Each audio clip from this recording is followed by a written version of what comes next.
it's time for my favorite part of this series, and that is the science behind it, because if there's one thing that I hate more, it's plot holes.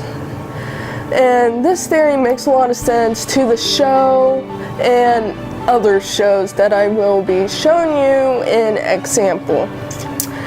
Now, the sun has planets orbiting around it. Okay, and that's the orbit. Well, the sun is a star, and a bunch of stars form a galaxy, and that forms the Milky Way. Well, what is a bunch of galaxies together? Well, that is called a galaxy cluster, and that's an actual real thing. I suggest, if you haven't heard of it, look it up, because it's a fascinating read. Well, to expand that theory, a realm that you will see on your screen is a bunch of galaxy clusters bunched together in one area, kind of like a ball or a square. Now, if you look at the diagram that you see on your screen, you'll see a red dot. Let's say that's our realm here. Well, other realms, it doesn't matter what color you choose.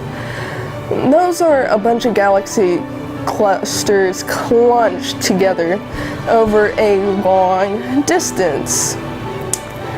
And all those realms have a planet similar to Earth.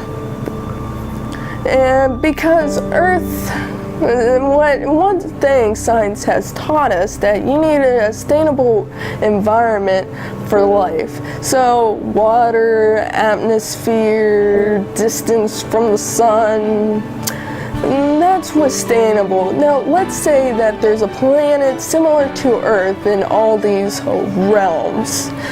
The best example that I can give is probably Doctor Who. Look at the Doctor. He's a Time Lord, and then you got humans. Two different races, looks pretty much the same, if not completely the same.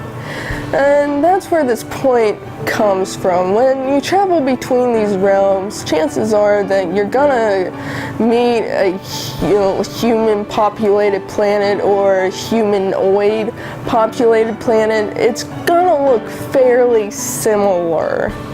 Now, to expand that theory, so you got tons of realms in one area. Well, every realm in that area is in a dimension of its own. And dimensions are different than realms, because realms, although a collection of clusters, they're not a dimension, as a dimension is, according to quantum physics, every action you take or every decision you make, and there will be a branch off, like a fork or fingers, that a different reality will set in. And that's where the universal theory comes in. As you see from the diagram, the hexagons are the dimensions, and that it reflects realms, it reflects everything, as it is alternate or parallel to our dimension.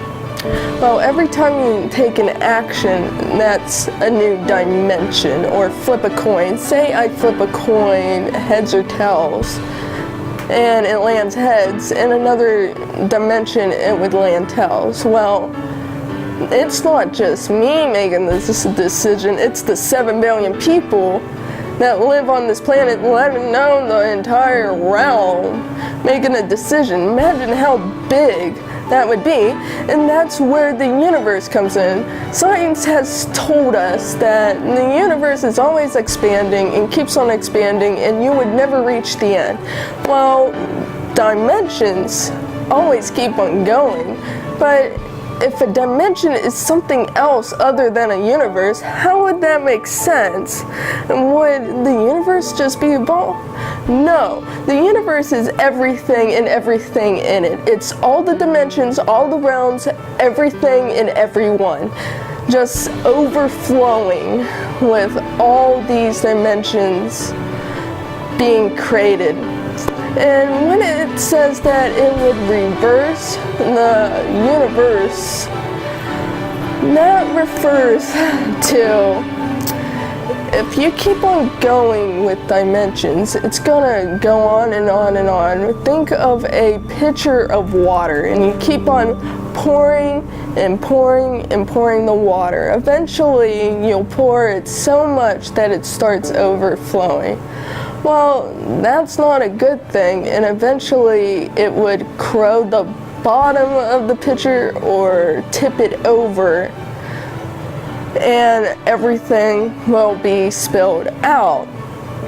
And when everything gets spilled out, it empties the pitcher, and the pitcher represents the universe, starting over again, getting rid of all these dimensions and retracting to one single entity.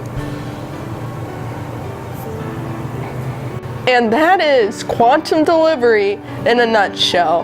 And remember, you ship it, we deliver it, no matter how dangerous.